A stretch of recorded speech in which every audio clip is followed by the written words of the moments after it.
ನಿಮ್ಮ ಜೀವನದಲ್ಲಿನ ಪ್ರತಿಯೊಂದು ಹಂತಗಳ ವಿಚಾರಗಳನ್ನು ಈ ಜ್ಯೋತಿಷ್ಯವನ್ನು ಕಲಿಯುವುದರ ಮೂಲಕ ಅತ್ಯಂತ ಸುಲಭವಾಗಿ ತಿಳಿಯಬಹುದಾಗಿದೆ. ಈ ನಕ್ಷತ್ರ ನಾಡಿಯು ನಮ್ಮ ಜೀವನದ ಯಾವುದೇ ಗೊಂದಲಗಳಿಗೆ ಸರಳ ಮಾರ್ಗದರ್ಶನವನ್ನು ನೀಡುವಂತಹ ಗೋಲ್ಡ್ ಟ್ರೀ ಆಸ್ಟ್ರೋ ಆಪ್ ಮೂಲಕ ಪಡೆದುಕೊಳ್ಳಬಹುದಾಗಿದೆ. ಉದ್ಯೋಗ, ವೈವಾಹಿಕ ಜೀವನ, ಹಣಕಾಸಿನ ಪರಿಸ್ಥಿತಿ, ಆರೋಗ್ಯ, ಪ್ರಯಾಣ, ವಿದ್ಯಾಭ್ಯಾಸ, ಆಸ್ತಿ, ವ್ಯಾಜ್ಯ ಮುಂತಾದ ಎಲ್ಲಾ ರೀತಿಯ ವಿಚಾರಗಳನ್ನು ಅತ್ಯಾಧುನಿಕವಾಗಿ ಸಿದ್ಧಪಡಿಸಿರುವ ಆಪ್ ಮೂಲಕ ಸುಲಭವಾಗಿ ತಿಳಿದುಕೊಳ್ಳಬಹುದಾಗಿದೆ. ನಮ್ಮ ಸನಾತನ ಋಷಿಮುನಿಗಳ ಕೊಡುಗೆಯಾಗಿರುವ ಅಮೃತಕ್ಕೆ ಸಮಾನವಾಗಿರುವ ಈ ಜ್ಯೋತಿಷ ಶಾಸ್ತ್ರವನ್ನು ಕಲಿತು ಜೀವನದಲ್ಲಿ ಉತ್ತಮ ಮಾರ್ಗದರ್ಶನವನ್ನು ಪಡೆದುಕೊಳ್ಳಿ. ಈ ತರಗತಿಗೆ ಹಿಂದೆ ನೋಂದಾಯಿಸಿ ಜೀವನದಲ್ಲಿ ಉತ್ತಮ ಬದಲಾವಣೆಗಳನ್ನು ಕಂಡುಕೊಳ್ಳಿರಿ. ಹೆಚ್ಚಿನ ಮಾಹಿತಿಗೆ ನಕ್ಷತ್ರ ನಾಡಿ ಸಂಸ್ಥೆಯನ್ನು ಸಂಪರ್ಕಿಸಿ. ಧನ್ಯವಾದಗಳು.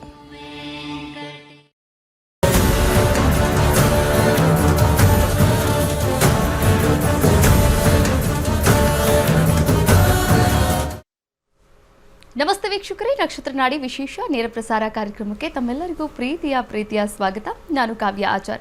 ಎಂದಿನಂತೆ ಜ್ಯೋತಿಷ್ಯ ಶಾಸ್ತ್ರದ ಬಗ್ಗೆ ನಿಖರವಾದಂತಹ ಮಾಹಿತಿಯನ್ನು ನೀಡೋದಕ್ಕೆ ಇವತ್ತಿನ ಕಾರ್ಯಕ್ರಮದಲ್ಲಿ ಪಂಡಿತ್ ಡಾಕ್ಟರ್ ದಿನೇಶ್ ಗುರೂಜಿ ಅವರಿದ್ದಾರೆ. ಅವರನ್ನ ಕಾರ್ಯಕ್ರಮಕ್ಕೆ ಬರಮಾಡಿಕೊಳ್ತಾ ಕಾರ್ಯಕ್ರಮವನ್ನು ಶುರು ಮಾಡ್ತಾ ಹೋಗೋಣ. ಗುರುಗಳೇ ನಮಸ್ತೆ, ಕಾರ್ಯಕ್ರಮಕ್ಕೆ ಆತ್ಮೀಯವಾದ ಸ್ವಾಗತ, ಸುಸ್ವಾಗತ. ಓಂ ಶ್ರೀ ಗುರುಭ್ಯೋ ನಮಃ. ಹರಿ ಓಂ. ಓಂ ಕ್ರಾಂ ಕ್ರೀಂ ಕ್ರೌಂ ಸಹ ಭೌಮಾಯ ನಮಃ. ಓಂ ನಮೋ ಭಗವತೆ ವಾಸುದೇವಾಯ. ಓಂ ನಮೋ ನಾರಾಯಣಾಯ. ನಮಸ್ಕಾರ ಗುರುಜಿಯವ್ರನ್ನ ಕಾರ್ಯಕ್ರಮಕ್ಕೆ ಬರಮಾಡಿಕೊಂಡಿದ್ದಾಯಿತು. ವೀಕ್ಷಕರೇ, ಈಗ ಗುರು ಗ್ರಹದ ಒಂದು ಸ್ಥಾನ ಪಲ್ಲಟ ಆಗ್ತಾ ಇರುವಂಥದ್ದು. ಈಗಾಗಲೇ 6 ರಾಶಿಗಳ ಬಗ್ಗೆ ಹೇಳಿದ್ದಾರೆ. ಇನ್ನುಳಿದ ರಾಶಿಗಳ ಸ್ಥಾನ ಪಲ್ಲಟ ಆದ ನಂತರ ಏನು ಒಂದು ಬದಲಾವಣೆಗಳಾಗುತ್ತೆ, ಈ ಬಗ್ಗೆ ಗುರುಜಿಗಳು ಮಾಹಿತಿಯನ್ನು ನೀಡ್ತಾ ಹೋಗ್ತಾರೆ. ಗುರುಗಳೇ, ಮುಂದಿನ ರಾಶಿಗಳ ಒಂದು ಫಲಾನುಫಲಗಳು ಏನಿದೆ ಈ ಬಗ್ಗೆ ಹೇಳ್ತಾ ಹೋಗೋದಾದ್ರೆ. ಗುರು ವೃಷಭ ರಾಶಿ ಬಿಟ್ಟು ಮಿಥುನ ರಾಶಿಗೆ ಪ್ರವೇಶ ಇದೇ ತಿಂಗಳು 14 ಆದ ನಂತರ ಮುಂದಿನ ವರ್ಷ ಜೂನ್ವರೆಗೂ ಕೂಡ ಮಿಥುನ ರಾಶಿ. ಇವತ್ತಿನ ರಾಶಿ ಬಗ್ಗೆ ಮಾತಾಡೋಣ. ತುಲಾ ರಾಶಿ, ತುಲಾ ಲಗ್ನ ಅಂತ ನಾವು ತಗೊಳ್ತೀವಿ. ಇವಾಗಲೂ ತುಲಾ ಲಗ್ನದ ವಿಚಾರಗಳನ್ನ ನಾವು ನೋಡೋಣ ಹೇಗಿದೆ ಅಂತ. ತುಲಾ ಲಗ್ನದ ವಿದ್ಯಾರ್ಥಿಗಳಿಗೆ ಭಾಳ ಅನುಕೂಲಕರವಾಗಿರ್ತಕ್ಕಂಥ ಒಂದು ಸಮಯ. ಹೆಚ್ಚಿನ ವಿದ್ಯಾಭ್ಯಾಸ ಆಗ್ತಕ್ಕಂಥದ್ದು ಗೋಚಾರ ಫಲದಿಂದ. ಹಣಕಾಸು ವಿಚಾರದಲ್ಲಿ ನೋಡಿದಾಗ ಬಿಸ್ನೆಸ್ ಮಾಡಬೇಕು ಅನ್ನೋ ಒಂದು ಹಂಬಲ ಬರ್ತಕ್ಕಂಥದ್ದು ತುಲಾ ಲಗ್ನದವ್ರಿಗೆ ಬರುತ್ತೆ. ಗುರುದಶ ನಡೀತಾ ಇದ್ದರೆ, ಗುರುಭುಕ್ತಿ ನಡೀತಾ ಇದ್ದರೆ ಮೊದಲ ಕೆಲವು ತಿಂಗಳುಗಳು ಭಾಳ ಅದ್ಭುತವಾಗಿರುತ್ತೆ. ಅದಾದ ನಂತರ ಬಿಸ್ನೆಸ್ಸಲ್ಲಿ ಕಂಪ್ಲೀಟ್ ಲಾಸ್ನ ನೋಡ್ತಾರೆ, ಅಥವಾ ಹಣ ಸ್ಟಕ್ ಆಗ್ತಕ್ಕಂಥದ್ದು ನೋಡ್ತಾರೆ. ಹಣ ಸ್ಟಕ್ ಆಗುತ್ತೆ. ಹಾಗೆ ಬಿಸ್ನೆಸ್ಸಲ್ಲಿ ಬದಲಾವಣೆಯೂ ಕೂಡ ಆಗ್ತಕ್ಕಂಥ ಸಾಧ್ಯತೆ. ರನ್ನಿಂಗಲ್ಲಿ ಇರ್ತಕ್ಕಂಥವರು ಬಿಸ್ನೆಸ್ ಕೂಡ ಬದಲಾವಣೆ ಆಗ್ತಕ್ಕಂಥದ್ದು ತೋರಿಸ್ತಾ ಇದೆ. ಹಾಗೆ ಈ ಒಂದು ಜಾಬಲ್ಲಿರ್ತಕ್ಕಂಥವ್ರಿಗೂ ಕೂಡ ಬದಲಾವಣೆ, ಹಣದ ಒಂದು ವಿಚಾರದಲ್ಲಿ ಬದಲಾವಣೆ, ಹಾಗೆ ಆಫೀಸಲ್ಲೂ ಕೂಡ ಒಂದು ಬದಲಾವಣೆ ಸ್ಟ್ರಾಂಗಾಗಿ ತೋರಿಸ್ತಾ ಇದೆ. ಮೊಟ್ಟ ಮೊದಲಿಗೆ ಜಾಬಲ್ಲಿ ಟೆನ್ಷನ್ಸ್ ಇದ್ದೇ ಇರುತ್ತೆ.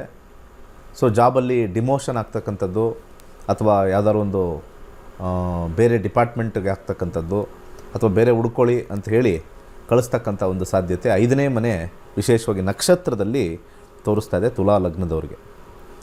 ವಿವಾಹದಲ್ಲಿ ಉತ್ತಮವಾಗಿರ್ತಕ್ಕಂಥ ಒಂದು ಕಾಂಬಿನೇಷನ್ ತೋರಿಸ್ತಾ ಇದೆ. ಹಿರಿಯರಿಂದ ಮದುವೆಗೆ ಒಂದು ರೀತಿ ಮನ್ನಣೆ ಪಡಿತಕ್ಕಂಥ ಒಂದು ಸಾಧ್ಯತೆ ಬಹುತೇಕ ಸ್ಟ್ರಾಂಗಾಗಿ ತೋರಿಸ್ತಾ ಇದೆ. ವಿವಾಹ ವಿಚಾರದಲ್ಲಿ ಒಳ್ಳೆಯ ಒಂದು ಸುದ್ದಿ ಕೇಳ್ಬೋದು. ವೈವಾಹಿಕ ಜೀವನದಲ್ಲೂ ಕೂಡ ಅತ್ಯುತ್ತಮವಾಗಿರ್ತಕ್ಕಂಥದ್ದು, ವೈವಾಹಿಕ ಜೀವನ ಕೂಡ ಅತ್ಯುತ್ತಮವಾಗಿರ್ತಕ್ಕಂಥದ್ದು ಕಂಡುಬರ್ತಾ ಇದೆ. ಹಾಗೆ ವಿಶೇಷವಾಗಿ ಈ ತುಲಾ ಲಗ್ನದವರು ಮಕ್ಕಳ ಕಾರಕ ಆಗಿರ್ತಕ್ಕಂಥ ಗುರು ನಕ್ಷತ್ರನೂ ಕೂಡ ಉತ್ತಮವಾಗಿರ್ತಕ್ಕಂಥದ್ದು ಬರ್ತಾ ಇರೋದ್ರಿಂದ ಮಕ್ಕಳ ಒಂದು ಅಪೇಕ್ಷೆ ಇರ್ತಕ್ಕಂಥವರು ಖಂಡಿತ ಪ್ರಯತ್ನ ಪಟ್ಟಲ್ಲಿ ಉತ್ತಮವಾಗಿರ್ತಕ್ಕಂಥ ಫಲ ಇಲ್ಲಿ ಕಂಡುಬರ್ತಾ ಇದೆ. ಹಾಗೆ ಆರೋಗ್ಯದಲ್ಲಿ ಕೂಡ ಸಣ್ಣ ಪುಟ್ಟ ಸಮಸ್ಯೆ ತೋರಿಸ್ತಾ ಇದೆ. ಮೇಜರ್ ಏನೂ ಸಮಸ್ಯೆ ತೋರಿಸ್ತಾ ಇಲ್ಲ. ಹಣಕಾಸು ವಿಚಾರದಲ್ಲಿ ಒಂದು ಬಿಟ್ಟರೆ ತುಲಾ ಲಗ್ನದವ್ರಿಗೆ ಇನ್ನು ಮಿಕ್ಕ ವಿಚಾರದೆಲ್ಲ ಕೂಡ ಒಳ್ಳೆಯ ಫಲಗಳನ್ನೇ ಗುರು ಮಿಥುನ ರಾಶಿ ಪ್ರವೇಶಕ್ಕೆ ಉತ್ತಮವಾಗಿರ್ತಕ್ಕಂಥ ಫಲ.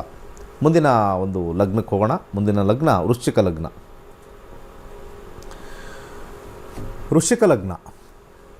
ವೃಶ್ಚಿಕ ಲಗ್ನದಿಂದ 8ನೇ ಮನೆಯಲ್ಲಿ ಗುರು. ಅಷ್ಟು ಒಳ್ಳೆಯದಿಲ್ಲ ಟೈಮ್, ವೆರಿ ಬ್ಯಾಡ್ ಟೈಮ್. ಸಡನ್ನಾಗಿ ಒಂದು ರೀತಿಯ ಅವಮಾನಗಳು ಅಪಮಾನಗಳಾಗ್ತಕ್ಕಂಥದ್ದು, ಅಥವಾ ಯಾರಾದರೂ ಬಂದು ಮೋಸವನ್ನು ಮಾಡ್ತಕ್ಕಂಥದ್ದು, ಕೆಲಸ ಮಾಡಿಕೊಡ್ತೀವಿ ಅಂತ ಹೇಳಿ ಕೈ ಕೊಟ್ಟು ಕೊನೆಗೆ ನಿಮಗೆ ಒಂದು ಸಂದಿಗ್ಧ ಪರಿಸ್ಥಿತಿ ತಂದುಕೊಡ್ತಕ್ಕಂಥ ಒಂದು ಸಾಧ್ಯತೆ. ಹಾಗೆ ನಿಮಗೆ ಒಂದು ರೀತಿಯ ಭಯದ ವಾತಾವರಣ, ಒಂದು ರೀತಿಯ ಅನುಮಾನಗಳು ಅಪಮಾನಗಳು ಎಲ್ಲವೂ ಕೂಡ ಕೂಡಿರ್ತಕ್ಕಂಥದ್ದು ವೃಶ್ಚಿಕ ಲಗ್ನದವ್ರಿಗೆ. ಎಜುಕೇಷನ್ ಇರ್ತಕ್ಕಂಥವ್ರಿಗೆ ಸ್ವಲ್ಪ ಕನ್ಫ್ಯೂಷನ್ಸ್ ಜಾಸ್ತಿ ಆಗುತ್ತೆ, ಯಾವುದು ಓದಬೇಕು ಯಾವುದು ಓದಬಾರ್ದು ಅಂಥೇಳಿ ಒಂದು ಕನ್ಫ್ಯೂಷನ್ಸ್ ಆಗ್ತಕ್ಕಂಥದ್ದು, ಆಗ್ತಕ್ಕಂಥ ಸಾಧ್ಯತೆ ಬಹುತೇಕ ಇರ್ತಕ್ಕಂಥದ್ದು. ಹಾಗೆ ಬಹುಮುಖ್ಯವಾಗಿ ಎಜುಕೇಷನಲ್ಲಿ ಟೆಕ್ನಿಕಲ್ ಸೈಡಲ್ಲಿದ್ದಾಗ ಸ್ವಲ್ಪ ಅನುಕೂಲ ಭಾಳ ಹೆಚ್ಚಾಗುತ್ತೆ. ಆದರೂ ಕೂಡ ವಿದ್ಯೆಯಲ್ಲಿ ಸ್ವಲ್ಪ ಮಟ್ಟಿಗೆ ಹಿನ್ನಡೆ, ಫಲಿತಾಂಶದಲ್ಲಿ ಹಿನ್ನಡೆ ಕಾಣಿಸ್ತಕ್ಕಂಥದ್ದು ಹೆಚ್ಚಾಗಿ ಕಂಡುಬರ್ತಾ ಇದೆ. ಒಂದು 4 ತಿಂಗಳ ನಂತರ ಸ್ವಲ್ಪ ಮಟ್ಟಿಗೆ ಎಜುಕೇಷನಲ್ಲಿ ಸ್ವಲ್ಪ ಕಾನ್ಸಂಟ್ರೇಟ್ ಮಾಡಿ ಒಂದು ಸ್ಟ್ರೀಮ್ ಲೈನ್ ಬರ್ತಕ್ಕಂಥ ಸಾಧ್ಯತೆ ಬಹುತೇಕ ಕಂಡುಬರ್ತಾ ಇದೆ ಈ ಒಂದು ವೃಶ್ಚಿಕ ಲಗ್ನದವ್ರಿಗೆ. ಹಾಗೆ ಜಾಬಲ್ಲಿರ್ತಕ್ಕಂಥವ್ರಿಗೆ ಸಿಕ್ಕಾಪಟ್ಟೆ ಟೆನ್ಷನ್ನು, ಜಾಬ್ ಕಳ್ಕೊಳ್ತಕ್ಕಂಥ ಸಾಧ್ಯತೆ, ಇಮ್ಮಿಡಿಯೇಟ್ ಟರ್ಮಿನೇಷನ್ ಆಗ್ತಕ್ಕಂಥದ್ದು, ಅಥವಾ ಜಾಬಲ್ಲಿ ಏನಾದ್ರು ಒಂದು ರೀತಿಯ ಒಂದು ಸಮಸ್ಯೆ ಎದುರಾಗಿ ಒಂದು ಪೊಲೀಸ್ ಕೇಸ್ ಆಗ್ತಕ್ಕಂಥದ್ದು ಅಥವಾ ಕೋರ್ಟ್ ಕೇಸ್ ಆಗ್ತಕ್ಕಂಥದ್ದು ತೋರಿಸ್ತಾ ಇದೆ. ಆಪಾದನೆಗಳು ಬರ್ತಕ್ಕಂಥದ್ದು ತೋರಿಸ್ತಾ ಇದೆ. ಅದು ಮಾಡಿದ್ದೀರೋ ಮಾಡಿಲ್ವೋ ಅದು ಬೇರೆ, ಆಪಾದನೆ ಬರೋ ಟೈಮು. ಈಗ ಆಪಾದನೆ ಬಗ್ಗೆ ನಾವು ಮಾತಾಡಬೇಕು ಅಂತಂದರೆ, ಪ್ರತಿಯೊಬ್ಬ ಮನುಷ್ಯನೂ ಕೂಡ ಈ ಕೆಲವು ಕ್ಷೇತ್ರದಲ್ಲಿರ್ತಕ್ಕಂಥವರು ಸ್ವಲ್ಪ ಮೋಸ ಮಾಡ್ತಕ್ಕಂಥದ್ದು, ವೃತ್ತಿಯಲ್ಲಿ ಮೋಸ ಮಾಡ್ತಕ್ಕಂಥದ್ದು ಇರ್ತಕ್ಕಂಥದ್ದು. ಮೋಸ ಮಾಡಿರೋರೆಲ್ಲ ಸಿಗಾಕೊಂಡಿದ್ದಾರಾ ಅಂತ ಒಂದು ಅವಲೋಕನ ಮಾಡಿದಾಗ ಮೋಸ ಮಾಡಿರೋರೆಲ್ಲ ಸಿಗಾಕೊಂಡಿಲ್ಲ, ರಿಟೈರ್ಡ್ ಆಗಿ ಮನೇಲಿದ್ದಾರೆ. ಎಷ್ಟೋ ದುಡ್ಡು ಮಾಡಿದ್ವಿ ನಾವು, ಎಷ್ಟೋ ಬ್ಲ್ಯಾಕ್ ಮನಿ ಮಾಡಿದ್ವಿ, ಎಷ್ಟೋ ಎಲ್ಲಿ ಬೇಕಾದ್ರೆ ಲಂಚ ತಗೊಂಡ್ವಿ, ನಾವೆಲ್ಲೂ ಸಿಗಾಕೊಂಡಿಲ್ಲ, ನೀಟಾಗಿದ್ವಿ. ಕೆಲವರು ಮಾಡಿ ಸಿಗಾಕೊಂಡಿದ್ದಾರೆ ರೆಡ್ ಹ್ಯಾಂಡಾಗಿ. ಕೆಲವರು ಮಾಡ್ದಲೇ ಬೇರೆಯವರಿಂದ ಮಾಡಿಸ್ಕೊಂಡು ಸಿಗಾಕೊಂಡಿದ್ದಾರೆ. ಈ 8ನೇ ಮನೆ ಎಲ್ಲ ರೀತಿಯೂ ಕೂಡ ಸಮಸ್ಯೆ ಕೊಡುತ್ತೆ. Whether you are pros and cons ಅಂತ ಕರಿತೀವಿ. ನೀವು ಆ ಪ್ರೋ ಇದ್ರಾ ಅಥವಾ ಕಾನ್ ಇದ್ರಾ ಅದು ಡಿಫ್ರೆಂಟು. ಬಟ್ ಆದರೆ ಸಮಸ್ಯೆ ಅಂದಮೇಲೆ ಕೊಡ್ತಕ್ಕಂಥದ್ದು, ಆ ಒಂದು ಸಮಸ್ಯೆ ನಾವು ಅನುಭವಿಸಲೇಬೇಕು.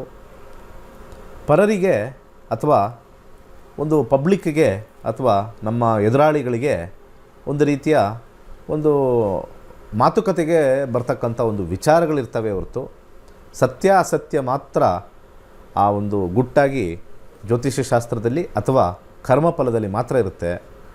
ಸಾಮಾನ್ಯವಾಗಿ ತುಂಬ ಜನ ಮೇಲ್ನೋಟದಲ್ಲಿ ನಾವು ಓಕೆ ಅವರೇನೋ ಆಯ್ತಂತೆ, ಏನೋ ಜೈಲಿಗೆ ಹೋದ್ರಂತೆ, ಏನೋ ಸಿಗಾಕೊಂಡ್ರಂತೆ, ಕೋರ್ಟ್ಗೆ ಹೋಗಿದ್ದಾರಂತೆ, ನಾವು ಒಂದು ನೋಟದಲ್ಲಿ ನೋಡಿದಾಗ ಅದು ತಪ್ಪೇ ಇರ್ಬೋದು ಅವ್ರದ್ರ ವಿಚಾರದಲ್ಲಿ. ಆದರೆ ಸಾಮಾನ್ಯವಾಗಿ ಇಂಥ ವಿಚಾರ ಎಲ್ಲ ಕರ್ಮ ಸಿದ್ಧಾಂತದಲ್ಲಿ ಅವರವ್ರ ಕರ್ಮ ಅವರವರಿಗೆ ಬಿಡಬೇಕು ಅಂತ ಹೇಳ್ತಕ್ಕಂಥ ಒಂದು ಪದ್ಧತಿ ಈ ವಿಚಾರದಲ್ಲೇ ಬಂದಿರತಕ್ಕಂಥದ್ದು.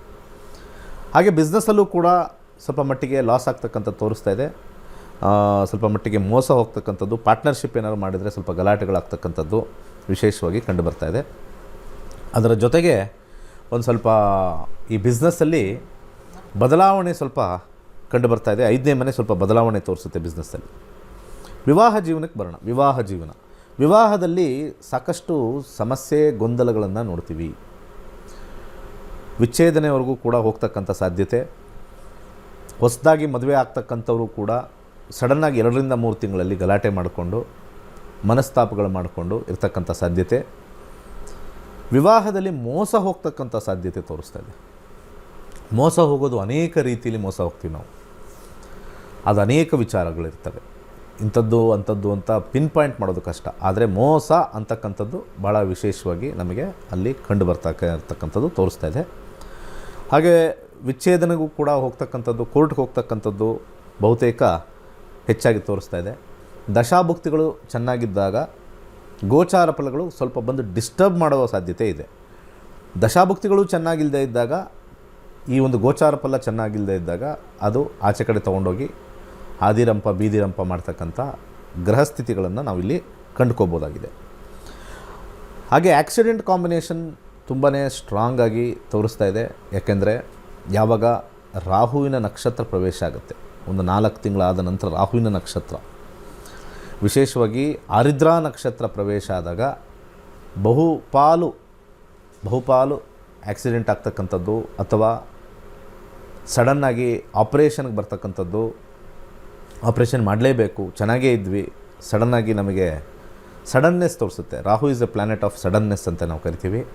ಆರಿದ್ರಾ ನಕ್ಷತ್ರ is a planet of suddenness and unplanned ಅಂತ ನಾವು ಕರಿತೀವಿ. ಸೊ ಆಪ್ರೇಷನ್ಗೆ ಹೋಗ್ತಕ್ಕಂಥದ್ದು, ಆಪ್ರೇಷನಲ್ಲಿ ಚೇತರಿಕೆ ಆಗೋದು ಸ್ವಲ್ಪ ನಿಧಾನ ಆಗ್ತಕ್ಕಂಥದ್ದು ತೋರಿಸ್ತಾ ಇದೆ. ಯಾಕೆಂದರೆ 5ನೇ ಮನೆ 9ನೇ ಮನೆ 11ನೇ ಮನೆ ಕಾಂಬಿನೇಷನ್ ಸ್ವಲ್ಪ ಕಷ್ಟವಾಗಿರ್ತಕ್ಕಂಥದ್ದು.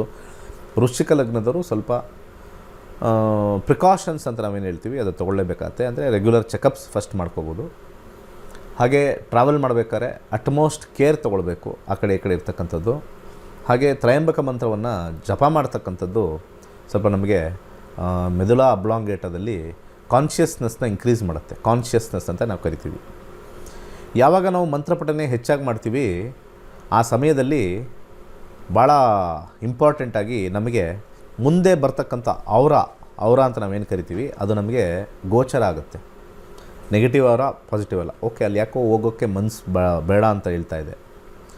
ಅದು ಅನೇಕ ಕಾರಣದಿಂದ ಅಲ್ಲಿ ನೆಗೆಟಿವ್ ಆಗೋಕ್ಕೆ ನಮ್ಮ ಔರನೇ ನಮ್ಗೆ ಹೇಳುತ್ತೆ ಅಲ್ಲಿ ಬೇಡ, not a good thing to go there ಅಂತ ಹೇಳ್ತಕ್ಕಂಥದ್ದು ತೋರಿಸ್ತಾ ಇರುತ್ತೆ. ಸೊ ಒಟ್ಟಿನಲ್ಲಿ ವೃಶ್ಚಿಕ ಲಗ್ನದವ್ರಿಗೆ ಸ್ವಲ್ಪ ಅಷ್ಟು ಒಳ್ಳೆಯ ಒಂದು ವಿಚಾರದಲ್ಲಿ ಇಲ್ಲ. ಓವರಾಲಲ್ಲಿ ಯಾವುದ್ರಲ್ಲಿ ಒಳ್ಳೆಯದಿದೆ ಅಂತಂದರೆ 2 ವಿಚಾರದಲ್ಲಿ.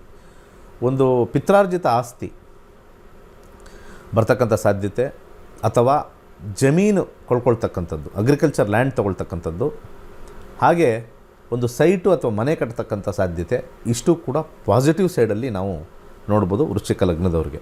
ಇನ್ನು ಮಿಕ್ಕೆಲ್ಲ ಕೂಡ ಸ್ವಲ್ಪ ಅಬ್ಸ್ಟೆಕಲ್ಸು, ಅದು ಕೂಡ ಲ್ಯಾಂಡು ಕೂಡ ಸ್ವಲ್ಪ ಅಬ್ಸ್ಟೆಕಲ್ಸಿಂದ ನಮಗೆ ಒಳಿತಾಗ್ತಕ್ಕಂಥದ್ದು ಸ್ವಲ್ಪ ತೋರಿಸ್ತಾ ಇದೆ. ಬಟ್ ಆದರೆ ಓವರಾಲ್ ವೃಶ್ಚಿಕ ಲಗ್ನದವ್ರಿಗೆ ಅಷ್ಟು ಚೆನ್ನಾಗಿಲ್ಲ.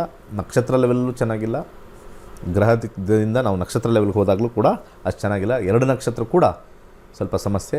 ತ್ರಯಂಬಕ ಮಂತ್ರ ವಿಶೇಷವಾಗಿ ಜಪ ಮಾಡಿ ಖಂಡಿತ ಒಳ್ಳೆಯದಾಗುತ್ತೆ. ಮುಂದಿನ ಲಗ್ನಕ್ಕೆ ಹೋಗೋಣ. ಧನುರ್ಲಗ್ನದ ವಿದ್ಯಾರ್ಥಿಗಳಿಗೆ ಸ್ವಲ್ಪ ಓವರ್ ಕಾನ್ಫಿಡೆನ್ಸಿಂದ ಸ್ವಲ್ಪ ನಾನೆಲ್ಲ ಮಾಡ್ತೀನಿ, ಹಂಗೆ ಮಾಡ್ತೀನಿ, ಹೀಗೆ ಮಾಡ್ತೀನಿ ಅಂತ ಹೇಳಿ ಎಕ್ಸ್ಪೆಕ್ಟೆಡ್ ರಿಸಲ್ಟಿಗಿನ ಕಮ್ಮಿ ಬರ್ತಕ್ಕಂಥದ್ದು. 95 ಗ್ಯಾರಂಟಿ, 100 ಗ್ಯಾರಂಟಿ ಅಂತ ಹೇಳ್ತಾರೆ. ಅಲ್ಲಿ ನೋಡಿದಾಗ ಅಲ್ಲಿ ಏನೂ ಇರಲ್ಲ. ಅಲ್ಲಿ 85 ಬಂದುಬಿಟ್ಟಿರುತ್ತೆ, 80 ಬಂದುಬಿಟ್ಟಿರುತ್ತೆ. ಏನೋ ಮಿಸ್ ಆಯಿತು ಅಂತ ಬರ್ತಕ್ಕಂಥ ರಿಸಲ್ಟ್ನ ನಾವಿಲ್ಲಿ ಕಂಡುಕೊಳ್ಬೋದು. ಹಾಗೆ ಓವರ್ ಕಾನ್ಫಿಡೆನ್ಸು ಸ್ವಲ್ಪ ಧನುರ್ಲಗ್ನದ ವಿದ್ಯಾರ್ಥಿಗಳಿಗೆ ಬಹುತೇಕ ಇರೋದ್ರಿಂದ, ಮತ್ತು ಯಾವ ಲೈನ್ ಚೂಸ್ ಮಾಡಬೇಕು ಅನ್ನೋದು ಸ್ವಲ್ಪ ಮಟ್ಟಿಗೆ ಏನಂತಾರೆ ಈ ಕನ್ಫ್ಯೂಷನ್ ಸ್ಟೇಟು. ಮತ್ತು ಒಂದು 4 ಜನನ ಕೇಳಿ ಒಬ್ಬೊಬ್ಬರು ಒಂದೊಂದು ರೀತಿ ಹೇಳಿ ಕನ್ಫ್ಯೂಷನ್ ಮಾಡಿ ಬೇಡದೇ ಇರತಕ್ಕಂಥ ಕೋರ್ಸ್ನ ತೊಗೊಳ್ತಕ್ಕಂಥದ್ದು, ಮಧ್ಯದಲ್ಲೇ ಬಿಡ್ತಕ್ಕಂಥ ಕೋರ್ಸ್ ಸಾಧ್ಯತೆ ಇದೆ. ಗುರು ಯಾಕೆ ಅಂತಂದರೆ ಈ ವರ್ಷವೆಲ್ಲ ಗುರು ಇರೋದ್ರಿಂದ, ಮುಂದಿನ ವರ್ಷ ಜೂನ್ ಇರೋದ್ರಿಂದ ಧನುರ್ಲಗ್ನದವರು ಸ್ವಲ್ಪ ಕೇರ್ಫುಲ್ಲಾಗಿ ದಶಾಭುಕ್ತಿಗಳಲ್ಲಿ ನೋಡಿಕೊಂಡು ಪ್ಲ್ಯಾನ್ ಮಾಡಬೇಕು. ಯಾಕಂದರೆ ಸಡನ್ನಾಗಿ ನಮಗೆ ಈ ಕೋರ್ಸ್ ಸೇರಿರ್ತೀವಿ, ಅದಕ್ಕೊಂದು 2-3 ಲಕ್ಷ ಕೊಟ್ಬಿಟ್ಟಿರ್ತೀವಿ, ಅದು ಯಾಕೋ ನಿಮಗೆ ಸೆಟ್ ಆಗ್ತಾ ಇರಲ್ಲ. ಮತ್ತು ವಾಪಸ್ ಬಂದು ಬೇರೆ ಕಡೆ ಹೋಗಬೇಕು ಅಂತಂದರೆ ದುಡ್ಡು ವಾಪಸ್ ಕೊಡಲ್ಲ. ಸ್ವಲ್ಪ ಒಂದು ರೀತಿಯ ಕನ್ಫ್ಯೂಷನ್ ಸ್ಟೇಟ್ ಸಿಗ್ತಕ್ಕಂಥದ್ದು ಬಹುತೇಕ ತೋರಿಸ್ತಾ ಇದೆ. ಹಾಗೆ ಜಾಬಲ್ಲಿರ್ತಕ್ಕಂಥ ವ್ಯಕ್ತಿಗಳಿಗೆ ಸ್ವಲ್ಪ ಹಣಕಾಸಿನ ವಿಚಾರದಲ್ಲಿ ತೊಂದರೆ ಆಗುತ್ತೆ. ಜಾಬ್ ಸ್ವಲ್ಪ ಬಿಡ್ತಕ್ಕಂಥ ಕಾಂಬಿನೇಷನ್ನು ಬಹುತೇಕ ಸ್ಟ್ರಾಂಗಾಗಿ ತೋರಿಸ್ತಾ ಇದೆ. ನೀವು ಎಷ್ಟೇ ಚೆನ್ನಾಗಿ ಮಾಡಿದ್ರೂ ಕೂಡ ಯು ವಿಲ್ ಬಿ ಟಾರ್ಗೆಟೆಡ್ ಅಂತ ಹೇಳ್ತಾರೆ. ನಮ್ಮನ್ನೇ ಟಾರ್ಗೆಟ್ ಮಾಡಿದ್ದಾರೆ ಅಂತ. ನಾವೆಲ್ಲ ಚೆನ್ನಾಗೇ ಮಾಡ್ತೀವಿ, ಬೇರೆಯವರೆಲ್ಲ ಕೆಲಸ ಮಾಡ್ದೆಲ್ಲ ಕೂತಿದ್ದಾರೆ, ನಮ್ಮನ್ನೇ ಟಾರ್ಗೆಟ್ ಮಾಡಿದ್ದಾರೆ ಅನ್ನೋ ಒಂದು ವಿಚಾರದಲ್ಲಿ ಮನಸ್ಥಿತಿ ಆ ರೀತಿ ಬರ್ತಕ್ಕಂಥದ್ದು ಧನುರ್ಲಗ್ನದವ್ರಿಗೆ ಕಂಡು ಬರ್ತಾ ಇದೆ. ಜಾಬ್ ಬಿಟ್ಟು ಇನ್ನೊಂದು ಜಾಬ್ಗೆ ಹೋಗ್ತಕ್ಕಂಥ ಸಾಧ್ಯತೆ, ಅಥವಾ ಆಗ್ತಕ್ಕಂಥದ್ದು, ಅಥವಾ ಸಂಬಳ ಕೊಡದೇ ಇರತಕ್ಕಂಥದ್ದು, ಇವೆಲ್ಲ ವಿಚಾರ ಧನುರ್ಲಗ್ನದವ್ರಿಗೆ ಸ್ವಲ್ಪ ಹೆಚ್ಚಾಗಿ ಕಂಡು ಬರ್ತಾ ಇರ್ತಕ್ಕಂಥ ಚಾನ್ಸಸ್ಸು ಹೆಚ್ಚಾಗಿದೆ. ಹಾಗೆ ಬಿಸ್ನೆಸ್ಸಲ್ಲಿರ್ತಕ್ಕಂಥವ್ರಿಗೆ ವ್ಯಾಪಾರ ಸ್ವಲ್ಪ ನೋಡೋಕ್ಕೆ ಚೆನ್ನಾಗಿದ್ದರೂ ಕೂಡ ಕಡೆಯಲ್ಲಿ ಎಕ್ಸ್ಪೆನ್ಸಸ್ ಜಾಸ್ತಿಯಾಗಿ, ಅನ್ನೋನ್ ಎಕ್ಸ್ಪೆನ್ಸಸ್ ಆಗಿ, ಅದನ್ನು ಬಿಸ್ನೆಸ್ಸನ್ನು ಕ್ಲೋಸ್ ಮಾಡ್ತಕ್ಕಂಥದ್ದೋ ಅಥವಾ ಬಿಸ್ನೆಸ್ ರನ್ ಮಾಡೋಕ್ಕಾಗದೇ ಇರತಕ್ಕಂಥದ್ದೋ ಅಥವಾ ಪಾರ್ಟ್ನರ್ಶಿಪ್ ತೊಗೊಂಡು ಮೋಸ ಆಗ್ತಕ್ಕಂಥದ್ದೋ, ಅಥವಾ ನಾವು ಕೊಟ್ಟಿರ್ತಕ್ಕಂಥ ಸಾಲವನ್ನು ನಮಗೆ ಕೊಡದಲೇ, ಅಂದರೆ ಒಂದು ಪ್ರಾಡಕ್ಟ್ ಮೇಲೆ ಸೇಲ್ ಮಾಡಬೇಕಾದ್ರೆ ಬರ್ತಕ್ಕಂಥ ಒಂದು ಪ್ರಾಡಕ್ಟ್ ಕೊಡದಲೇ ಸೇಲ್ ಮಾಡದೇ ಇರತಕ್ಕಂಥ ಒಂದು ಸಾಧ್ಯತೆ ಬಹುತೇಕ ಇರೋದ್ರಿಂದ ಲಾಸ್ ಕಾಂಬಿನೇಷನ್ ತುಂಬಾ ಸ್ಟ್ರಾಂಗ್ ಆಗಿ ತೋರಿಸ್ತಾ ಇದೆ. ಸೊ ಏನಕ್ಕೆ ಇವೆಲ್ಲ ಹೇಳ್ತೀವಿ ಅಂತಂದರೆ, ಒಂದು ವಿಚಾರ, ಇದನ್ನೇನು ತಡೆಯೋಕ್ಕಾಗಲ್ಲ, ವಿ ಕೆನಾಟ್ ಸ್ಟಾಪ್ ಇಟ್. ಇವತ್ತು ವೃಶ್ಚಿಕ ಲಗ್ನದ್ದು ನಾವು ಆಕ್ಸಿಡೆಂಟ್ ಹೇಳಿದ್ವಿ. ವೃಶ್ಚಿಕ ಲಗ್ನದವ್ರಿಗೆ ಎಲ್ಲರಿಗೂ ಆಕ್ಸಿಡೆಂಟ್ ಆಗುತ್ತಾ? ಆಗಲ್ಲ. ಆ ದಶಾ ಕಾಂಬಿನೇಷನ್ನು ಹಾಗಿರಬೇಕು, ಭುಕ್ತಿ ಕಾಂಬಿನೇಷನ್ ಹಾಗಿರಬೇಕು, ಆವಾಗ ಇಟ್ ವಿಲ್ ಬಿ ಸೆಲೆಕ್ಟೆಡ್. ಧನುರ್ಲಗ್ನದವ್ರಿಗೂ ಹಾಗೆ ದಶಾ ಫಸ್ಟ್ ಬರಬೇಕು, ಗುರುದಶಾ ಇರಬೇಕು, ಗುರುಭುಕ್ತಿ ಇರಬೇಕು. ಅದಾದ ನಂತರ ನಾನು ಹೇಳಿರ್ತಕ್ಕಂಥ ಕಾಂಬಿನೇಷನ್ ಮ್ಯಾಚ್ ಆಗಬೇಕು ಅದರೊಳಗಡೆ. ಅದಕ್ಕೆ ಜ್ಯೋತಿಷ್ಯ ಕಲಿಬೇಕು. ಇದೇ ತಿಂಗಳು ನಾವು 17ನೇ ತಾರೀಕಿಂದ ಸ್ಟಾರ್ಟ್ ಮಾಡ್ತಾಯಿದ್ದೀವಿ. ಜ್ಯೋತಿಷ್ಯ ಕಲಿತಾಗ ನಿಮಗಿನ್ನೂ ಕ್ಲಾರಿಟಿ ಬರುತ್ತೆ. ಗೋಚಾರ ಫಲ ನಮ್ಮ ದಶಾದಲ್ಲಿ ಎಫೆಕ್ಟ್ ಆಗುತ್ತಾ, ಅದಕ್ಕೆ ಆ್ಯಂಟಿಡೋಟ್ ಹೇಗೆ ಮಾಡಬೇಕು ಅನ್ನೋದು ಕೂಡ ಒಂದು ಸೀಕ್ರೆಟ್ಸು ನಾವು ನಮ್ಮ ಕ್ಲಾಸಲ್ಲಿ ಹೇಳ್ಕೊಡ್ತೀವಿ. ಯಾವ ರೀತಿ ದಾನ ಮಾಡಬೇಕು, ಯಾವುದಕ್ಕೆ ದಾನ ಮಾಡಬೇಕು, ಪ್ಲ್ಯಾನೆಟ್ಗಿಂತ ಹೆಚ್ಚಾಗಿ ಏನಾದ್ರು ನಕ್ಷತ್ರ ಲಾರ್ಡ್ ಸಮಸ್ಯೆ ಇದ್ದರೆ ನಕ್ಷತ್ರ ಲಾರ್ಡ್ಗೆ ಸಮಸ್ಯೆ ದಾನ ಮಾಡಬೇಕು. ನಕ್ಷತ್ರ ಲಾರ್ಡ್ಗಿನ ಸಬ್ಲಾರ್ಡ್ ಏನಾದ್ರು ಸಮಸ್ಯೆ ಇದ್ದರೆ ಸಬ್ಲಾರ್ಡ್ಗೆ ನಾವು ದಾನ ಮಾಡಬೇಕೇ ಹೊರತು ಯಾವುದೋ ಗ್ರಹ ನೀಚವಾಗಿದೆ, ಅದಾಗಿದೆ, ಇದಾಗಿದೆ ಅಂತ ಹೇಳ್ತಕ್ಕಂಥ ಒಂದು ವಿಚಾರ ತಪ್ಪು. ತುಂಬ ಜನ ಅಲ್ಪಜ್ಞಾನಿಗಳು, ಎಸ್ಪೆಷಲಿ ಮಹಿಳೆಯರು ಮನೇಲಿ ಕೂತ್ಕೊಂಡು ಉಚ್ಚ ನೀಚ ಎಲ್ಲ ತಿಳ್ಕೊಂಡು ಅವರ ಮಕ್ಕಳದ್ದು ಜಾತಕ ಎಲ್ಲ ನೋಡಿ ಬರೀ ತಪ್ಪು ಕಂಡು ಹಿಡಿತಾ ಇರೋದೇ ಆಗಿರುತ್ತೆ. ಆ ತಪ್ಪು ಕೆಟ್ಟದೂ ಆಗಿರುತ್ತೆ, ಒಳ್ಳೆಯದೂ ಆಗಿರುತ್ತೆ. ಇದು ಒಳ್ಳೆಯ ಗ್ರಹ, ಇದು ಚೆನ್ನಾಗಿದೆ ಅಂತ ಹೇಳ್ತಕ್ಕಂಥದ್ದು ತಪ್ಪು ಆಗಿರುತ್ತೆ. ಹೋಗ್ತಾ ಹೋಗ್ತಾ ಕಾಲಕ್ರಮೇಣ ಅವ್ರಿಗೆ ಕನ್ಫ್ಯೂಷನ್ ಸ್ಟಾರ್ಟ್ ಆಗುತ್ತೆ. ಅವರಾಗೆ ಅವರು ಸೆಲ್ಫ್ ಲರ್ನಿಂಗ್ ಮಾಡ್ಕೊಂಡಿರೋದ್ರಿಂದ, ಊಹೆಯಿಂದ ಮಾಡ್ಕೊಂಡಿರೋದ್ರಿಂದ, ತುಂಬಾ ರಾಂಗ್ ಬರ್ತಾ ಇರೋದ್ರಿಂದ ಅವ್ರಿಗೆ ಕೊನೆಗೆ ಏನು ಬರುತ್ತೆ ಮೈಂಡಲ್ಲಿ ಅಂದರೆ, ಜ್ಯೋತಿಷ್ಯ ಎಲ್ಲ ಸುಳ್ಳ ಅಂತ, ಇದು ಹುಚ್ಚನಾಗಿದೆ ಮತ್ತು ಹಿಂಗೆ ಬರ್ತಾ ಇದೆ. ಗುರು ಹುಚ್ಚನಾಗಿದೆ ಅಂತ ಹೇಳ್ತಾರೆ ನಮ್ಮ ಮಗನ ಜಾತಕದಲ್ಲಿ, ಶುಕ್ರ ಒಳ್ಳೆ ಸ್ಥಾನದಲ್ಲಿದೆ ಅಂತ ಹೇಳ್ತಾ ಇದ್ದಾರೆ. ಅವನಿಗೆ ಗುರು ಮತ್ತು ಶುಕ್ರ ಚೆನ್ನಾಗಿತ್ತು ಅಂತಂದರೆ ಅವನು ಯಾಕೆ ಪೋಲಿ ಬಿದ್ದಿದ್ದಾನೆ ಅಂತ ಹೇಳ್ತಕ್ಕಂಥದ್ದು, ಅಥವಾ ಯಾಕೆ ಕೆಲಸ ಮಾಡಲ್ಲ ಅಂತ ಹೇಳ್ತಕ್ಕಂಥದ್ದು, ಮದುವೆ ಬೇಡ ಅಂತ ಹೇಳ್ತಕ್ಕಂಥದ್ದು, ಇವೆಲ್ಲ ಬರ್ತಕ್ಕಂಥದ್ದು ಅಲ್ಪಜ್ಞಾನ ಪಡಿತಕ್ಕಂಥ ಮಹಿಳೆಯರಿಗೆ. ಇರೋಬರೋ ಟಿ ವಿ ಪ್ರೋಗ್ರಾಮ್ ಎಲ್ಲ ಬೆಳಗಿಂದ ಸಾಯಂಕಾಲ ನೋಡಿ ಎಲ್ಲ ಬರ್ಕೊಂಡು ಇವರೇ ಮಾಸ್ಟರ್ ಆಗೋಕ್ಕೆ ಹೋಗ್ತಾರೆ without understanding the reality. So ಅದಕ್ಕೆ ಜ್ಯೋತಿಷ್ಯ ಕಲಿಬೇಕು. ಜ್ಯೋತಿಷ್ಯ ಕಲಿತಾಗ ಕರೆಕ್ಟಾಗಿ ಪಿನ್ ಪಾಯಿಂಟ್ ಮಾಡಿ, ಚೆನ್ನಾಗಿಲ್ಲದೆ ಇರೋದು ಕೂಡ ನೋಡಿದಾಗ ಓಕೆ ಈ ರೀತಿಯಾಗಿರ್ತಕ್ಕಂಥದ್ದು, ಓಕೆ ಇಲ್ಲಿ ಪಾಸಿಟಿವ್ ಇದೆ, ಇದು ಚೆನ್ನಾಗಿದೆ ಅಂತ ತೋರಿಸ್ತಾ ಇದೆ, ತುಂಬ ಚೆನ್ನಾಗಿದೆ ಅಂತ ತೋರಿಸ್ತಾ ಇದೆ, ಬಟ್ ಆದರೆ ತುಂಬ ಎಫೆಕ್ಟ್ ಆಗ್ತಾಯಿದೆ, ಯಾವ ರೀತಿಯಲ್ಲಿ ಎಫೆಕ್ಟ್ ಆಗ್ತಾಯಿದೆ, ಆ ಒಂದು ನಿಟಿಗ್ರಿಟಿನ ಕ್ಲೀನಾಗಿ ನಾವು ಇದರಲ್ಲಿ ಕ್ಲಾಸಲ್ಲಿ ಹೇಳ್ಕೊಡ್ತೀವಿ. ಹಾಗೆ ಮುಂದೆ ಧನುರ್ಲಗ್ನದ ವಿವಾಹದಲ್ಲೇ ವಿಚಾರದಲ್ಲಿ ಕೂಡ ಸ್ವಲ್ಪ ಮಟ್ಟಿಗೆ ಖರ್ಚು ಜಾಸ್ತಿ ಅಂತ ತೋರಿಸ್ತಾ ಇದೆ. ವಿವಾಹದಲ್ಲಿ ಅಂದ್ಕೊಂಡಿರೋದಕ್ಕಿಂತ ಹೆಚ್ಚಾಗಿ ಖರ್ಚಾಗ್ತಕ್ಕಂಥ ಸಾಧ್ಯತೆ ಧನುರ್ಲಗ್ನದವ್ರಿಗೆ ತೋರಿಸ್ತಾ ಇದೆ. ಹಣಕಾಸು ಪೋಲಾಗ್ತಕ್ಕಂಥದ್ದು. ನಾವೇನೋ 10 ಲಕ್ಷದಲ್ಲಿ 15 ಲಕ್ಷದಲ್ಲಿ ಮದುವೆ ಆಗುತ್ತೆ ಅಂತಂದರೆ 25 ಲಕ್ಷ ಹೊರಟೋಯ್ತು, ಸಾಲ ಬೇರೆ ಮಾಡ್ಕೊಂಡಿದ್ದೀವಿ, ಸಾಲ ಕಟ್ಟೋಕ್ಕಾಗದಲೇ ಅಲ್ಲೂ ಕೂಡ ತೊಂದರೆ ಅನುಭವಿಸ್ತಕ್ಕಂಥ ಸಾಧ್ಯತೆ ಇದೆ. ವಿವಾಹದಲ್ಲೂ ಕೂಡ ಸ್ವಲ್ಪ ಮಟ್ಟಿಗೆ ಸಣ್ಣ ಪುಟ್ಟ ಸಮಸ್ಯೆನೂ ಕೂಡ ಕಂಡು ಬರ್ತಾ ಇರ್ತಕ್ಕಂಥದ್ದು ತೋರಿಸ್ತಾ ಇದೆ.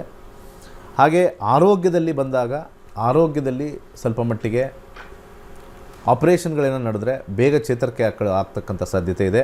ಆದರೆ ಹಣ ಖರ್ಚು ಸ್ವಲ್ಪ ತೋರಿಸ್ತಾ ಇದೆ. ಆರೋಗ್ಯಕ್ಕೋಸ್ಕರ ಸಾಕಷ್ಟು ಹಣವನ್ನು ವ್ಯಯ ಮಾಡ್ತಕ್ಕಂಥದ್ದು ಕಂಡು ಬರ್ತಾ ಇದೆ.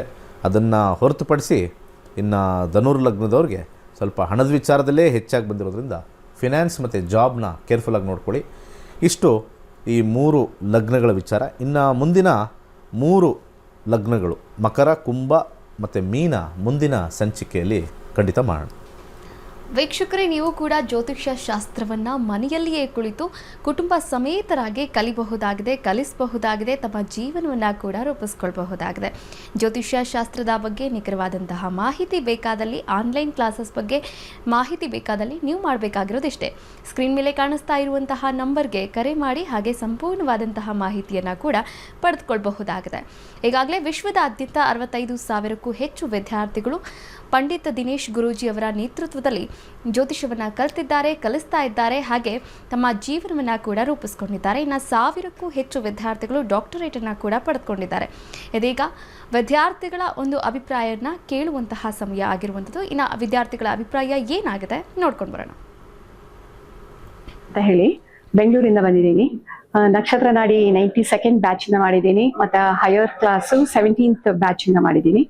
ನಕ್ಷತ್ರ ನಾಡಿ ಕಲಿಯೋದ್ರಿಂದ ಪ್ರತಿಯೊಬ್ಬರಿಗೂ ಜೀವಮಾನದಲ್ಲಿ ಅವ್ರಿಗೆ ಏನೇನ್ ಬೇಕೋ ಹಂತ ಹಂತವಾಗಿ ಪ್ರತಿಯೊಂದು ವಾಕ್ ಆಫ್ ಲೈಫ್ ನಲ್ಲಿ ನಾವು ನೋಡ್ಕೊಂಡು ಬರ್ಬೋದು. ಒಂದು ಸಲ ಕಲ್ತ್ರೆ ಅದು ನಮ್ಮ ಜೀವಮಾನ ಪರ್ಯಂತ ನಾವು ಅದನ್ನ ಅಳವಡಿಸ್ಕೊಳ್ಳೋಕೆ ನಮ್ಗೆ ಈಸಿ ಆಗತ್ತೆ. ಮತ್ತೆ ದಿನೇಶ್ ಗುರುಜಿ ಅವರು ತುಂಬಾ ಚೆನ್ನಾಗಿ ಟಾಪ್ ಟು ಬಾಟಮ್ ನಾವು ಹೆಂಗೆ ಪ್ರಿಡಿಕ್ಷನ್ಸ್ ಮಾಡಬೇಕು, ಹೆಂಗೆ ರೆಮಿಡೀಸ್ ಹೇಳಬೇಕು, ಸಿಂಪಲ್ ಆಗಿ ನಮಗೆ ಎಲ್ರಿಗೂ ಅರ್ಥ ಆಗ ಹಾಗೆ ಹೇಳ್ಕೊಡ್ತಾ ಇದ್ದಾರೆ. ಸೊ ದಯವಿಟ್ಟು ಎಲ್ಲರೂ ಕಲಿಬೇಕು ಅಂತ ನಾನು ಕೇಳ್ಕೊತೀನಿ. ಯಂಗ್ಸ್ಟರ್ಸ್ಗಂತೂ ಖಂಡಿತ ಬಂದು ಕಲಿಲೇಬೇಕು. ಮತ್ತೆ ದಿನೇಶ್ ಗುರುಜಿ ಅವರು ಹೇಳೋ ಹಾಗೆ ಯಾವ ಕಾಂಪೌಂಡ್ ಅವ್ರ ಹತ್ರ ಹೋಗೋದು ಬೇಕಾಗಿರೋಂಥ ಅವಶ್ಯಕತೆ ಇರೋದಿಲ್ಲ. ದಯವಿಟ್ಟು ಎಲ್ಲರೂ ಬಂದು ನಕ್ಷತ್ರ ನಾಡಿ ಕಲೀರಿ ಅಂತ ನಾನು ಮನಸ್ಪೂರ್ವಕವಾಗಿ ಕೇಳ್ಕೊತಾ ಇದ್ದೀನಿ. ಇದರಿಂದ ನಮಗೆ ಲಾಭ ಅಂತೂ ಖಂಡಿತ ಇದೆ. ಅದಕ್ಕೋಸ್ಕರ ಪ್ರತಿಯೊಬ್ರು ಬಂದು ಕಲೀರಿ ಅಂತ ನಾನು ಎಲ್ಲಾರನ್ನೂ ಕೇಳ್ಕೊತಾ ಇದ್ದೀನಿ. ಬಂದು ಕಲತ್ ಮೇಲೇನೆ ಗೊತ್ತಾಗತ್ತೆ ಇಲ್ಲಿ ಏನ್ ಅಡಗಿದೆ ಅನ್ನೋದು ಅಂತ. ನಾವು ಪೂರ್ತಿ ತಿಳ್ಕೊಬೇಕು ಅಂತಂದ್ರೆ ಜ್ಯೋತಿಷ್ಯನ ನಕ್ಷತ್ರ ನಾಡಿ ಒಂದೇ ಒಂದು ಮಾರ್ಗ. ಇದು ನಾವು ಯಾವಾಗ್ಲೂ ಅದನ್ನೇ ಅನ್ಕೋತಾ ಇದ್ದೀವಿ. ಈ ತರದ್ದು ಹೇಳ್ಕೊಡೋಂಥದ್ದು ಗುರುಗಳು ನಮಗೆ ಯಾವತ್ತೂ ಬಂದಿರ್ಲಿಲ್ಲ. ಈ ತರ ಇವಾಗ ಸಿಕ್ಕಿರುವಾಗ ನಾವು ಆಪರ್ಚುನಿಟಿನ ಯುಟಿಲೈಸ್ ಮಾಡ್ಕೊಂಡು ಎಲ್ಲರೂ ಕಲಿಯೋಣ. ನಾವು ಈ ಸನಾತನ ಧರ್ಮನ ಉಳಿಸ್ಕೋಬೇಕು ಅಂದ್ರೆ ಇದೊಂದೇ ದಾರಿ. ದಿನೇಶ್ ಗುರುಜಿ ಅವ್ರಿಗೆ ಯಾವಾಗ್ಲೂ ನಾವು ಹೃತ್ಪೂರ್ವಕವಾದ ವಂದನೆಗಳನ್ನ ಅರ್ಪಿಸ್ಬೇಕು ಅಂತ ಹೇಳ್ತೀನಿ. Thank you. ವೀಕ್ಷಕರೇ, ಪ್ಲಾನೆಟ್ ಅಸ್ಟ್ರಾಲಜಿ ಜ್ಯೋತಿಷ್ಯ ಶಾಸ್ತ್ರದ ನಿಖರವಾದಂತಹ ಮಾಹಿತಿ ಬೇಕಾದಲ್ಲಿ ಈ ಒಂದು ಕ್ಲಾಸ್ಗೆ ನೀವು ಕೂಡ ಜಾಯಿನ್ ಆಗಬೇಕು ಎನ್ನುವಂತಹ ಆಸಕ್ತಿ ನಿಮಗಿದ್ದಲ್ಲಿ ಸ್ಕ್ರೀನ್ ಮೇಲೆ ಕಾಣಿಸ್ತಾ ಇರುವಂತಹ ಗುರೂಜಿಯವರ ನಂಬರ್ಗೆ ಕರೆ ಮಾಡಬಹುದಾಗಿದೆ. ಈ ಕ್ಲಾಸಸ್ ಬಗ್ಗೆ ಸಂಪೂರ್ಣವಾದಂತಹ ಮಾಹಿತಿಯನ್ನು ಕೂಡ ಪಡೆದುಕೊಳ್ಳಬಹುದಾಗಿದೆ. ಇದೇ ಮೇ 17ನೇ ತಾರೀಕಿಂದ 107ನೇ ಬ್ಯಾಚ್ ಸ್ಟಾರ್ಟ್ ಆಗ್ತಾ ಇದೆ. 106 ಬ್ಯಾಚ್ಗಳನ್ನು ಈಗಾಗಲೇ ಸಕ್ಸಸ್ಫುಲ್ ಆಗಿ ಕಂಪ್ಲೀಟ್ ಆಗಿ ಮಾಡಿಕೊಟ್ಟಿದ್ದಾರೆ. ಇನ್ನು ಇವತ್ತಿನ ಸಂಚಿಕೆಯಲ್ಲಿ ಸಾಕಷ್ಟು ವಿಚಾರಗಳ ಬಗ್ಗೆ ಗುರೂಜಿಯವರು ಮಾಹಿತಿಯನ್ನು ಕೂಡ ನೀಡಿದರು. ಧನ್ಯವಾದಗಳು ಗುರುಗಳೇ. ಸರ್ವೇ ಜನ ಸುಖಿನೋ ಭವಂತು. ವೀಕ್ಷಕರೇ, ಇದಾಗಿತ್ತು ಇವತ್ತಿನ ನಕ್ಷತ್ರ ನಾಡಿ ವಿಶೇಷ ನೇರ ಪ್ರಸಾರ ಕಾರ್ಯಕ್ರಮ. ನೋಡ್ತಾ ಇರಿ ಅಶ್ವವೇಗ ನ್ಯೂಸ್. ಇದು ಸತ್ಯಾನ್ವೇಷಣೆಯ ಓಟದಲ್ಲಿ.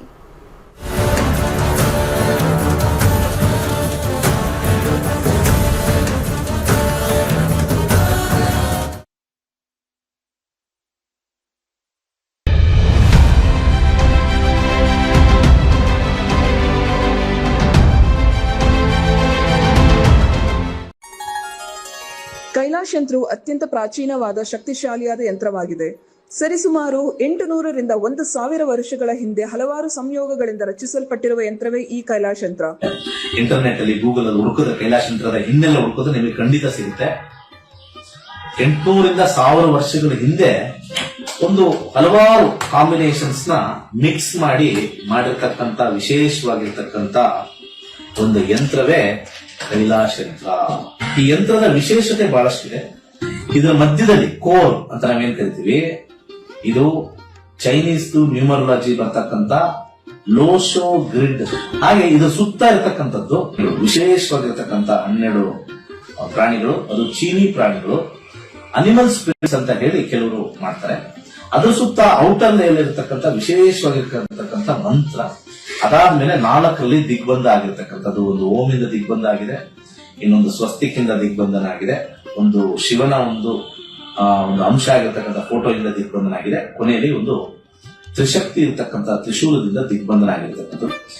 ಈ ಒಂದು ಯಂತ್ರ ನೆಮ್ಮದಿ, ಹಣಕಾಸು ವಿಚಾರ ಮತ್ತೆ ಆರೋಗ್ಯಕ್ಕೆ ಶಕ್ತಿಶಾಲಿಯಾಗಿರ್ತಕ್ಕಂಥ ಒಂದು ಯಂತ್ರ. ಸೊ ಅನೇಕ ಕಡೆಯಲ್ಲಿ ನಿಮಗೆ ಇದ್ರದ್ದು ಕಬ್ನಾಮಿಕ್ಸ್ ಕಮ್ಮಿ ರೇಟ್ ಅಲ್ಲೂ ಸಿಗುತ್ತೆ, ಹಾಗೆ ಬರೀ ಕಾಪರ್ ಸಿಗುತ್ತೆ, ಬರೀ ಬ್ರಾಸ್ ಸಿಗುತ್ತೆ. ನಮ್ಮಲ್ಲಿ ವಿಶೇಷವಾಗಿರ್ತಕ್ಕಂಥ ಬ್ರಾಸ್ ಅಲ್ಲಿ ಮಾಡಿರ್ತಕ್ಕಂಥ ವಿಶೇಷವಾಗಿರ್ತಕ್ಕಂಥ ಕೈಲಾಶ್ ಯಂತ್ರ ಪ್ರಾಣ ಪ್ರತಿಷ್ಠೆ ಮಾಡಿ ನಿಮಗೆ ತಲುಪಿಸ್ತಕ್ಕಂಥದ್ದು. ಮತ್ತೆ ಅದರದ್ದು ಗೇಜು ಬಹಳ ಇಂಪಾರ್ಟೆಂಟ್ ಆಗಿರುತ್ತೆ. ಯಾಕಂದ್ರೆ ನಮ್ಮ ಕೈಲಾಶ್ ಯಂತ್ರ ನಮ್ಮಲ್ಲಿ ಸಿಗ್ತಕ್ಕಂಥದ್ದು ಗೇಜ್ ದಪ್ಪ ಇರುತ್ತೆ. ದಪ್ಪ ಇದ್ದಷ್ಟು ಕೂಡ ಯಂತ್ರ ಬಲಿಷ್ಠವಾಗಿರುತ್ತೆ, ಯಂತ್ರದ ಒಂದು ಕಾರ್ಯ ಬಲಿಷ್ಠವಾಗಿರುತ್ತೆ. ಬೇರೆ ಕಡೆ ಎಲ್ಲ ತೆಳು ಇರುತ್ತೆ. ಅದು ಸೇಲ್ಸ್ ಕಾನ್ಸೆಪ್ಟ್ ಅಲ್ಲಿ ಮಾಡಿದ್ರು ಕೂಡ, ನಾವಾಗ್ಲಿ ಅವರಾಗ್ಲಿ ಮಾಡಿದ್ರು ಕೂಡ ನಾವು ಒಂದು ಪ್ರಮಾಣದಲ್ಲಿ ಮಾಡ್ತಕ್ಕಂಥ ಒಂದು ವಿಚಾರ. ಸೊ ಅದನ್ನ ದೇವರ ಮನೆಯಲ್ಲಿ ಅಥವಾ ದೇವರ ಜಗಲಿಲಿ ಯಾವುದೇ ದಿಕ್ಕಲ್ಲಿ ಇಟ್ಟು ಕೆಂಪು ಹೂವಿನಲ್ಲಿ ಪೂಜೆ ಮಾಡ್ತಕ್ಕಂಥದ್ದು. ಆ ಕೆಂಪು ಹೂವಿನಿಂದ ಕೆಳಗಡೆ ಕೊಟ್ಟಿರ್ತಕ್ಕಂಥ ಮಂತ್ರ ಓಂ ಕ್ಲೀಂ ಹರ್ ವೀರಾಯ ಭೂಶಂಕರ ಲಕ್ಷ್ಮೀ ಕುರುಕುರು ಸ್ವಾಹ ಎನ್ನುವ ವಿಶೇಷವಾಗಿರ್ತಕ್ಕಂಥ ಮಂತ್ರನ ಸೋಮವಾರ 108 ಸತಿ ಪಠನೆ ಮಾಡಬಹುದು. ಆಸಕ್ತಿ ಇರೋರು, ಸಮಯ ಇರೋರು ಪ್ರತಿನಿತ್ಯ ಆ ಯಂತ್ರದ ಮುಂದೆ ಪಠನೆ ಮಾಡಿದ್ರೆ ನಾವು ಹೇಳಬೇಕಾಗಿಲ್ಲ, ನಿಮ್ಮ ಎಕ್ಸ್ಪೀರಿಯನ್ಸ್ ನೀವೇ ಆಗ್ತೀರಾ. ಈ ಯಂತ್ರವನ್ನು ವಿಶೇಷವಾಗಿ ಹಿತ್ತಾಳೆಯಿಂದ ರಚಿಸಿ ಪ್ರಾಣ ಪ್ರತಿಷ್ಠೆ ನಂತರ ತಲುಪಿಸಲಾಗುತ್ತದೆ. ಕೈಲಾಶ್ ಯಂತ್ರಕ್ಕಾಗಿ ನಮ್ಮ ನಕ್ಷತ್ರ ನಾಡಿಯನ್ನು ಸಂಪರ್ಕಿಸಿ. ಧನ್ಯವಾದಗಳು.